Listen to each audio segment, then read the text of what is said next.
Time now for Media Watch. I'm joined by Olivia here. Olivia, François Hollande has been, is it fair to say, speaking almost in a presidential manner, sort of almost outlining what he's going to do when he's in charge, as if he's won it already? Well, it is fair to say that. He's been accused by a lot of people of acting like he's already the president, like the race is already won. But it's not just François Hollande. We, the media, the press in general, are a little bit responsible as well. A lot of journalists have Surely not France 24. Not France 24, but other journalists have been jumping the gun a little and seeing him as France's future president before the race is run. Now, France 3, the national broadcaster, the TV station, commissioned one of their journalists, Denis Jambard, 1 year ago to shadow Hollande, make a documentary about his campaign and his win, the socialist victory in 2012's election.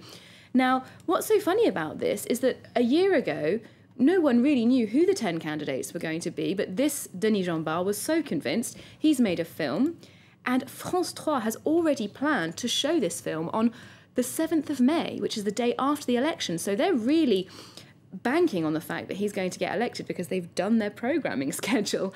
And they've sold the rights to this documentary to a number of American channels, CBS, Fox, and NBC, which is understandable, really, because he didn't have a high-profile post before this campaign. So the Americans aren't really familiar with the guy who could be the next president of France. It's one of these situations that if you saw that in a country that we often refer to as having sort of very poor media rights and an oppressive regime, you'd say this is state manipulation, whatever. But I think they would call it being super organised, perhaps, being prepared in advance. But there is a cautionary tale for François Hollande, because the Telegraph had an article today saying that, is François Hollande making the same mistake as Neil Kinnock? Now, if you cast your mind back to 1992... I can remember the actual address in Sheffield, yeah. Exactly. Neil Kinnock, just to explain a little, he was doing very, very well in opinion polls before the 1992 election in the UK.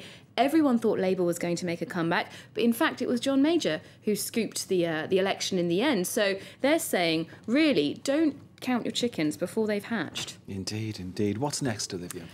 Obama. We're going to the US Barack Obama now. in the US. Now, another man in the middle of a presidential campaign, of course. Now, he's campaigning. This weekend, he wasn't technically campaigning. He was hosting the White House Correspondents' Dinner, which is a very glitzy affair at the White House. Quite an old tradition as well. It's been going on for almost 100 years. He invites foreign correspondents, also celebrities, politicians, to come along. It's all very friendly. He makes some jokes at the expense of his adversaries, the Republicans. He sends himself up a little bit. And because it's traditionally a press event, he's always got a few comments for the journalists in the room. So let's just hear from Obama now. And Axelrod tells me I should never miss a chance to reintroduce myself to the American people. So tonight, this is how I'd like to begin. My name is Barack Obama. My mother was born in Kansas. My father was born in Kenya. And I was born, of course, in Hawaii. And plenty of journalists are here tonight. I'd be remiss if I didn't congratulate the Huffington Post on their Pulitzer Prize. You deserve it, Ariana. There's no one else out there linking to the kinds of hard-hitting journalism that HuffPo is linking to every single day.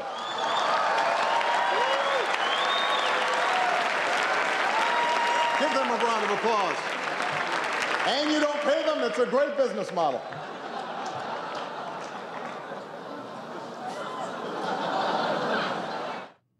Well, a career as a stand-up comedian if he doesn't get re-elected, perhaps? He's turning on the charm, isn't he? But if you got him there at the end, he said, and they don't pay their journalists, so it's a great business model. Now, we know the Huffington Post doesn't pay all of their journalists.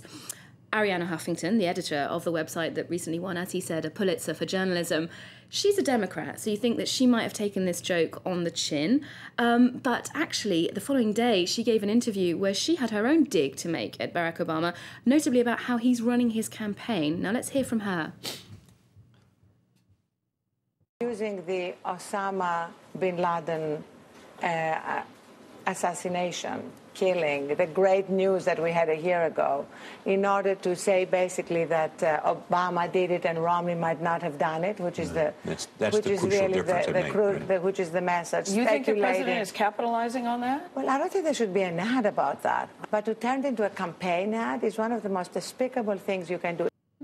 So who comes out the best out of this little spat, do you think? I don't know. I mean, people say that he wasn't as funny as people expected on the night, but I think it was an innocent enough comment. I mean, she can't deny it. She doesn't pay her journalists. Yeah, I don't know. There's one of these things. If you're not paying people to do a job, how can they do a job? That's what I basically say. Unless, of course, they've got their own motivation and their own agenda. We, of course, get paid here at France 24, so we're doing it sort of straight down the middle and independently. Olivia, thank you very much indeed. Olivia with Media Watch. Stay with us. We've got much more news to come here on France 24.